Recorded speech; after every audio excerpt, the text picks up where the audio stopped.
The निर्माण में आप सभी का स्वागत है। आइए डिस्कस करते हैं आज की करंट अफेयर्स। आज का पहला प्रश्न है, मद्रास उच्च न्यायालय के मुख्य न्यायाधीश के रूप में किसने शपथ ग्रहण की? ऑप्शन ए श्री न्यायाधीश रमेश देवकीनंदन, ऑप्शन बी श्री न्यायाधीश संजय विजय कुमार, ऑप्शन सी श्री न्यायाधीश विजय शर्मा, ऑप्शन डी श्री न्यायाधीश रवि कुमार। इसका सही उत्तर है ऑप्शन बी श्री न्यायाधीश संजय विजय कुमार। आइए इसकी व्याख्या समझते हैं। भारतीय संविधान के अनुच्छेद 217 द्वारा प्रदत्त शक्तियों का प्रयोग करते हुए राष्ट्रपति ने निम्नलिखित न्यायाधीशों को विभिन्न उच्च न्यायालयों के मुख्य न्यायाधीश के रूप में नियुक्त किया है। श्री संजय विजय कुमार गंगापुर वाला न्यायाधीश बम्बई उच्च न्यायालय को मद्रास उच्च न्यायालय के मुख्य न्यायाधीश के रूप में नियुक्त किया गया। न्यायाधीश श्री रमेश देवकीनंदन धानुका न्यायाधीश बम्बई उच्च न्यायालय को बम्बई उच्च न्यायालय के मुख्य न्यायाधीश के रूप में नियुक्त किया गया। अगला प्रश्न है, पहला खनन स्टार्टअप शिखर सम्मेलन कहाँ आयोजित होगा? Option A New Delhi, option B Jharkhand, option C Mumbai, option D Rajasthan. इसका सही उत्तर है ऑप्शन सी मुंबई। आईएएस की व्याख्या समझते हैं। खान मंत्रालय और आईआईटी बॉम्बे के संयुक्त तत्वाधान में 29 मई को मुंबई में पहला खनन स्टार्टअप शिखर सम्मेलन आयोजित होगा। खनन क्षेत्र विश्व में तीसरा सबसे बड़ा स्टार्टअप पारिस्थितिकी तंत्र है।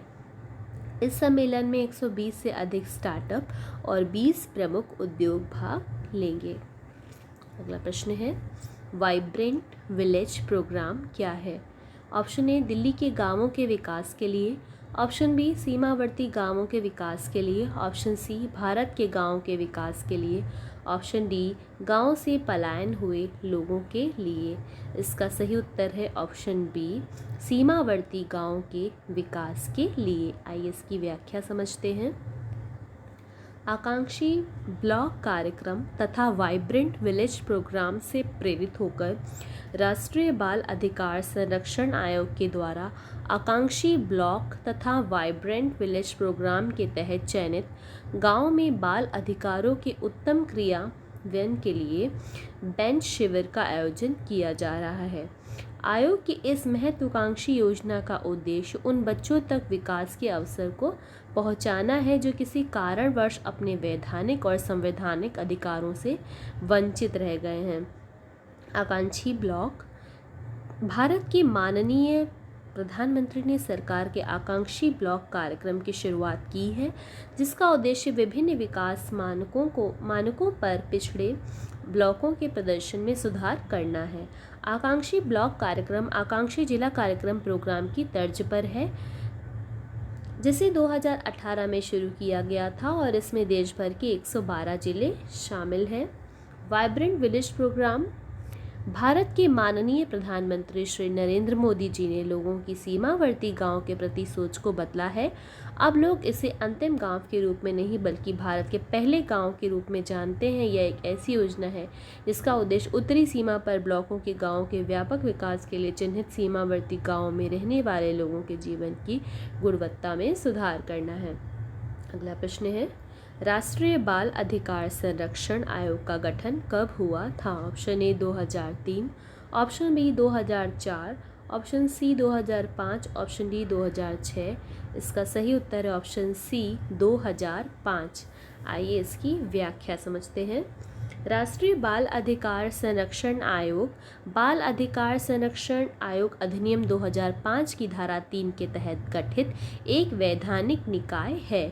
आयोग को यौन अपराधों से बच्चों का संरक्षण अधिनियम 2012, किशोर न्याय अधिनियम 2015 तथा निशुल्क और अनिवार्य शिक्षा का अधिकार अधिनियम 2009 के उचित और प्रभावी क्रियान्वयन की निगरानी करने का कार्य सौंपा गया है।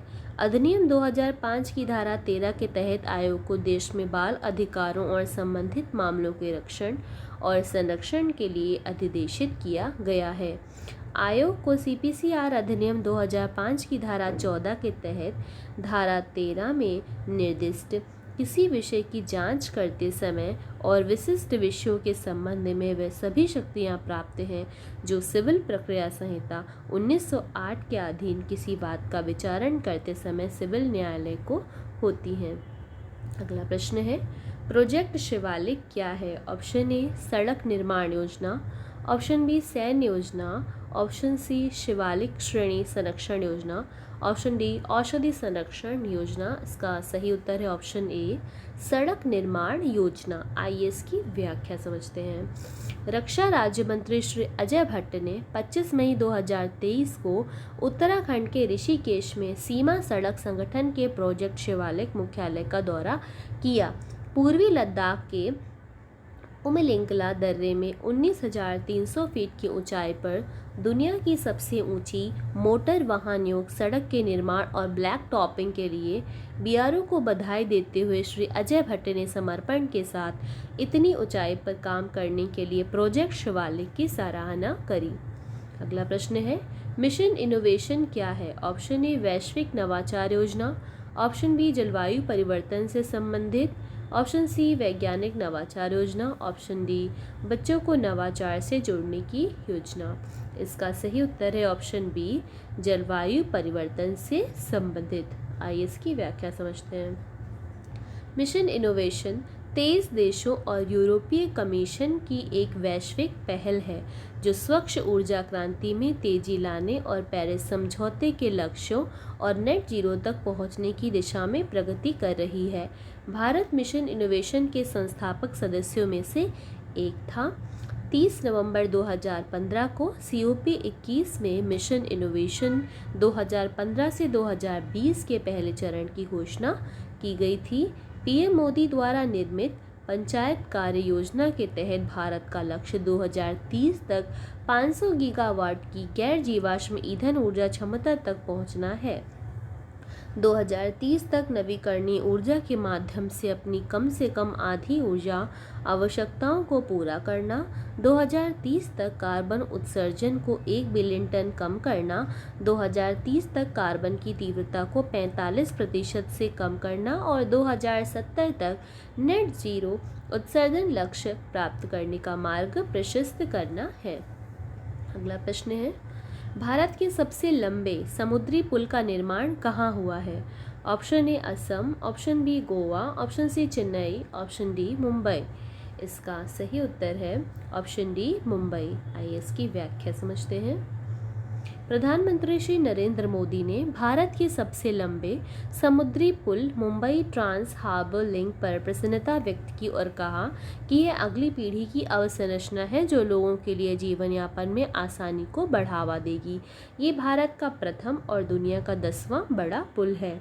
ये 22 किलोमीटर लंबा 6 लेन का समुद्री पुल जो दक्षिण मुंबई को रायगढ़ सेवरी से न्हावा से जोड़ेगा।